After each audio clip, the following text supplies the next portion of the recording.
Hey there, my friends. Today I want to talk to you about a specific law that you are susceptible to, and you've probably been victim to it many, many, many times. It's called the law of diminishing intent.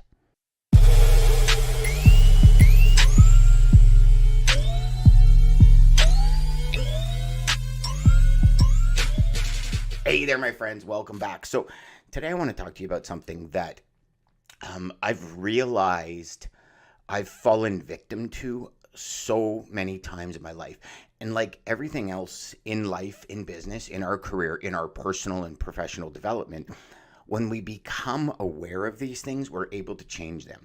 So this is the law of diminishing intent. And what this law states very simply is the longer you wait to do something you should do now, the greater the odds that you will never actually do it. Now, what does that mean for you? So, I look at this in many parts of sales, in many parts of business, in many parts of our life, right? We look at this and say, well, I know I should be prospecting every day. You might be of the opinion right now that prospecting sucks because for a lot of us, it does. It's very mundane, it's repetitive, and there's zero dopamine hits because we're getting blocked at every angle, okay? Now, also understanding the law of cause and effect, the universal laws like gravity, there's always ups and downs. You can't have an up without a down. These are laws. So in our business, we can't have good times if we don't have bad times. We can't have bad times if we don't have good times because you'd never know the difference. So, but with that being said, if you start really analyzing your life and your career, your personal life, your professional life, every part of it, right? What we know we should do now in order to better ourselves, because let's call a spade, right?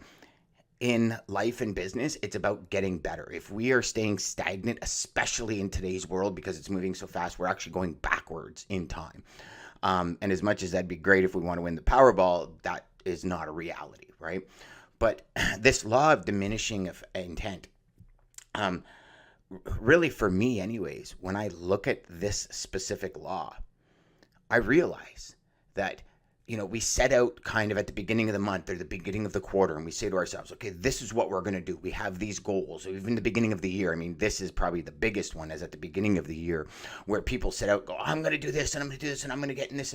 And then if you do not act on it immediately, and literally, there's a few levels to this, right? So it's not just acting on it immediately, because I know there's a lot of people out there that say, well, you just decide to do it and do it. And I believe in that. But I also now realize as I get busier, as I try and do more and more, as I try and double and triple and quadruple my productivity in a day, right? We have to do things that meet our internal and mental schedule. And what I mean by that is, and these two laws, I believe, work hand in hand, right? They're almost like two pieces of a puzzle that fit perfectly. But without one piece, that puzzle's never complete, right? If that makes sense. So what I mean by that is, let's say, for example, you're saying to yourself, okay, I need to start making cold calls and I need to start soliciting every day and prospecting every day. So then you sit down and you say, okay, I'm going to create a plan that fits into my schedule. And what you do is you put prospecting at I'm going to do it right away when I come in at 9 a.m. And then you realize very quickly over the course of, say, a week that you haven't prospected, because 9 to 10:30 is kind of putting out fires. You're that fire person that's, putting out fires, making sure things are delivering on time. Even if you have a team, you're kind of checking in, making sure stats are working, make sure on time delivery performance or whatever your metrics are that you do. And then all of a sudden, before you realize it, that diminishing intent, you had a lot of intent to go out and do it. But because you didn't align it into your daily schedule that fits within the process, how your brain operates and how your business operates, that intent is gone. And then eventually, over time, that intent wanes. And then what happens? All of a sudden, markets drop or you lose a customer. And all of a sudden, now your pocketbook or your lifestyle is impacted. All of a sudden, that intent's back. So when we look at these two laws that operate together, and specifically the diminishing intent, you really got to stop and admit to yourself, first and foremost, yes, I have this.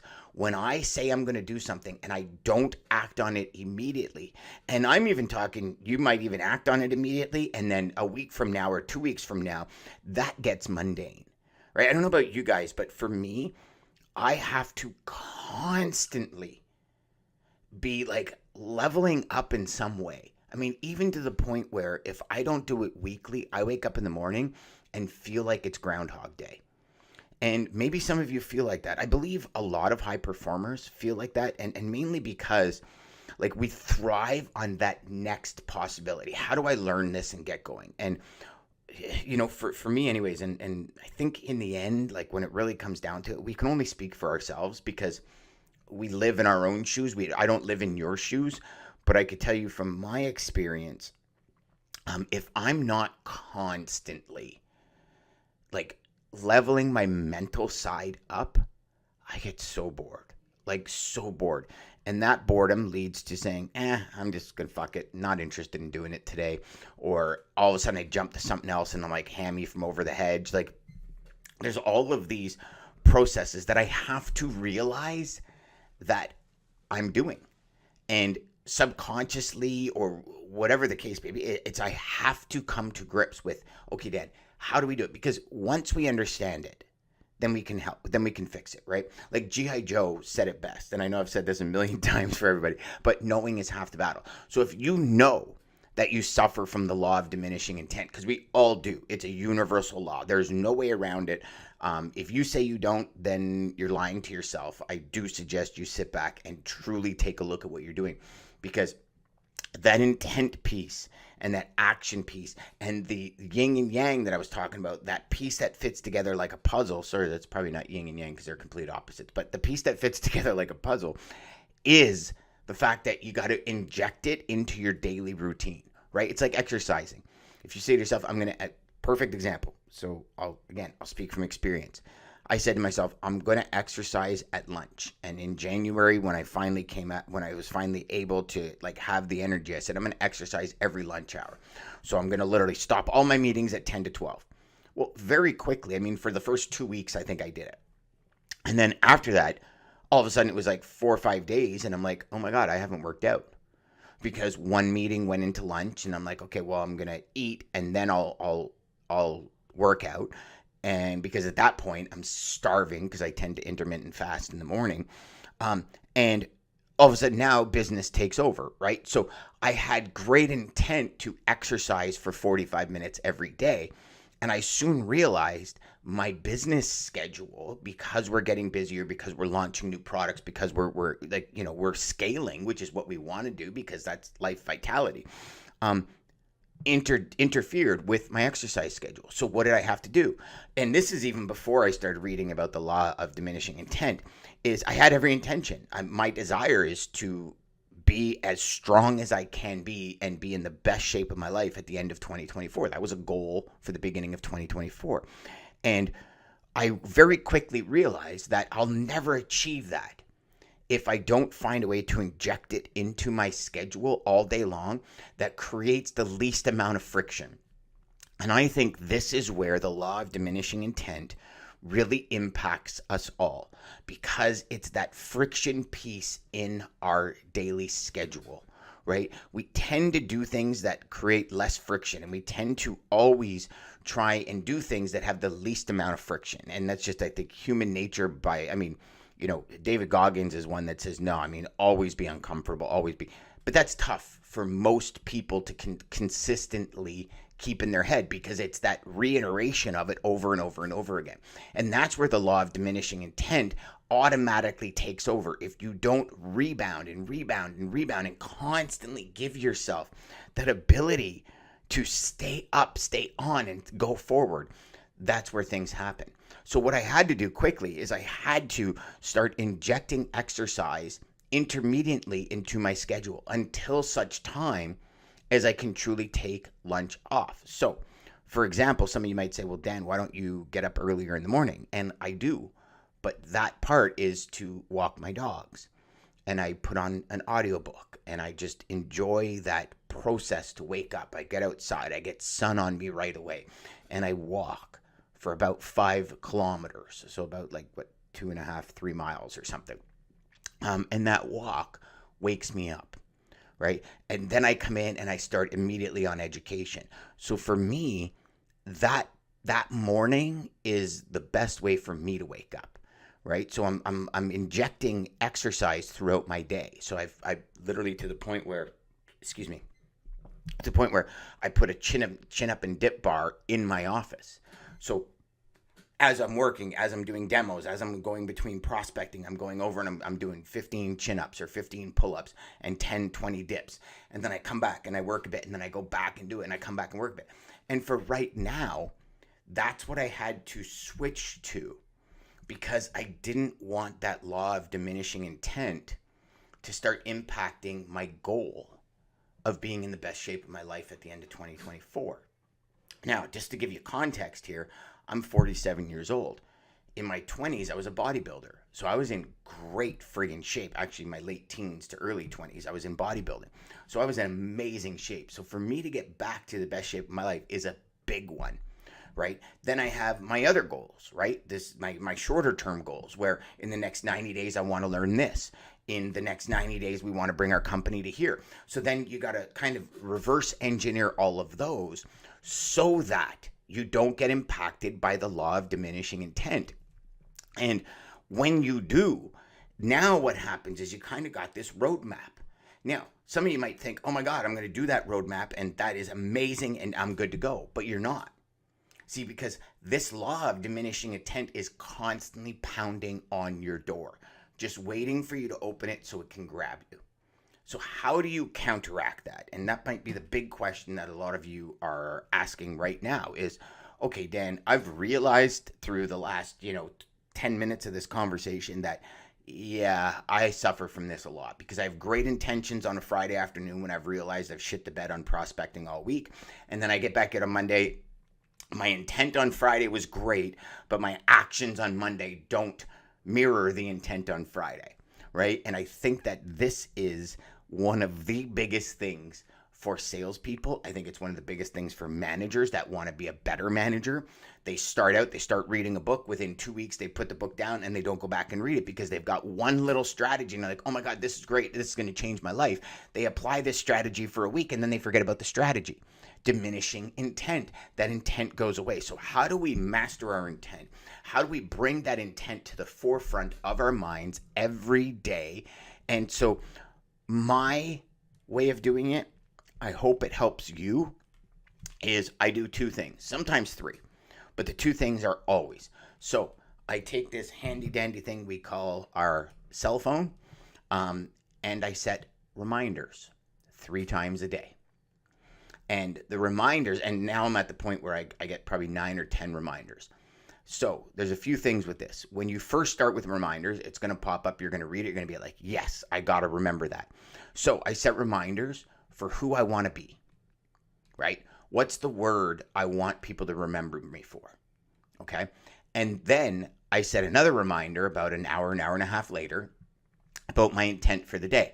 Now, I set these reminders at the times I want to do specific tasks. So, for example, in my schedule, I block out sales time every single day.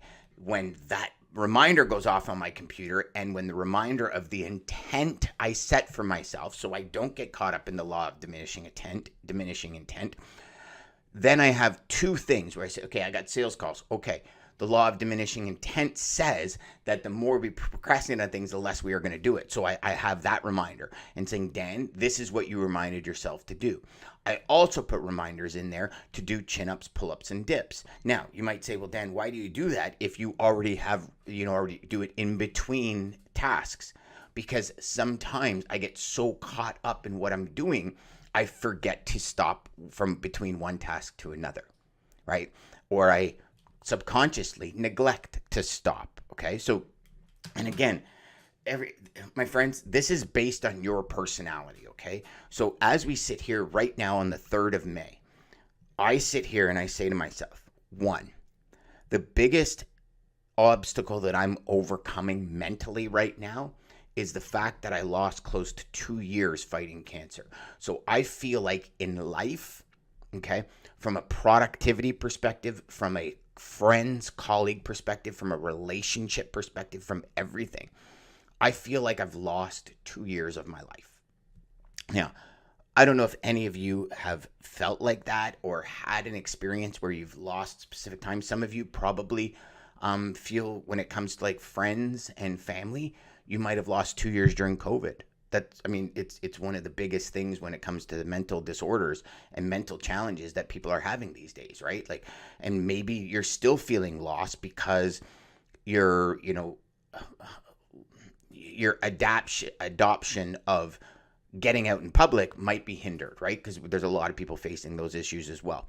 So, just explaining to you kind of what my mental side is and what I'm going through. So for me, when I'm doing things, I'm trying to get back that 2 years. And trust me, I'm speaking to therapists about it because it impacts every part of my life. Some people might say it's a positive impact. I'm starting to believe it's a negative impact because I'm starting to say things like, I don't have time to do that. I need to get my productivity back to not losing 2 years. And, in conversations with my therapist, the big thing has been, Dan, you're not going to do that. You can only do what you can do. And some of you might be sitting there going, Dan, that's crazy to put yourself through that stress and anxiety. And I know it is, right? But it's like, I feel, and I'm starting to connect the dots in really diving deep into these laws, where I'm starting to feel like this is the law of diminishing intent operating at one of the highest levels, right? It's like, and then I have to stop and say to myself, well, my intent was to get better and healthy. So I still accomplished really good things by doing that, right? But then again, you ask yourself, if you lost 2 years of productivity, of revenue generating exercises, where would your life be and how far behind would you feel? And again, it's that feeling, right? Would you feel you are? And I share all of this with you to hopefully give you more context and a more solid, larger foundation for you to build that skyscraper that is your next level of business on. And so in closing, I challenge you today. It's Friday. It's, where I am, it's a beautiful day out today. There's a weekend coming up. Really start looking at and Google the law of diminishing intent and start reading up on it, because I think understanding this law, there's many different laws, right? There's the law of polarity. There's the law of cause and effect. There's, the law of attraction. There's all sorts of laws. And what I mean by laws, I mean like universal laws that operate no matter what. If you start realizing what these laws are and be honest with yourself and honestly look at your life and how that law might be being applied in your life, I think in the end you're going to realize that it opens up so many doors. Because again, knowing is half the battle. And if we know what we're facing, then all it is saying, I'm going to put this in place. And then how do I remember it? So this brings us to the second way. Y'all think I forgot about that, didn't you? The second way that we can remember how to do things. So with my reminders on the phone, I also put things on my computer. I have things on my keyboard of my laptop. I have things on the top of my iPad cover. And I just tape them on. And so they're in the two corners of my laptop because the mouse pad's in the middle, speakers are on the side, right? On my computer, I have them down below, right? Sometimes I have them hanging off the side. I have pictures on my wall with sayings that remind me to do things I want to do. So one of them is from James Allen, where he says, what you do screams so loud, I can't hear a word you say. And I know you've heard me say this over and over and over again. And I believe this is the core of intent. What we do screams so loud, we can't hear a word you're saying. So you can say till you're blue in the face, I'm going to do this. You can tell your prospects, your customers, till you're blue in the face, I'm going to do it. If your actions do not represent your intents, you will never get to where you want to go. So in closing, the law of diminishing intent tells us that our actions must act a mirror representation of our intents. And if we don't, we lose. And I'd say it's as simple as that. Easy? Hell no, my friends. Simple? 100%. So do yourself a favor. I challenge you today to go out, Google the law of diminishing intent, and treat yourself to one of the greatest gifts you can give yourself by really understanding how that law can help you move forward. Until next time, my friends, remember, go out there, make every call educational, and crush your sales. We'll talk to you soon. Bye.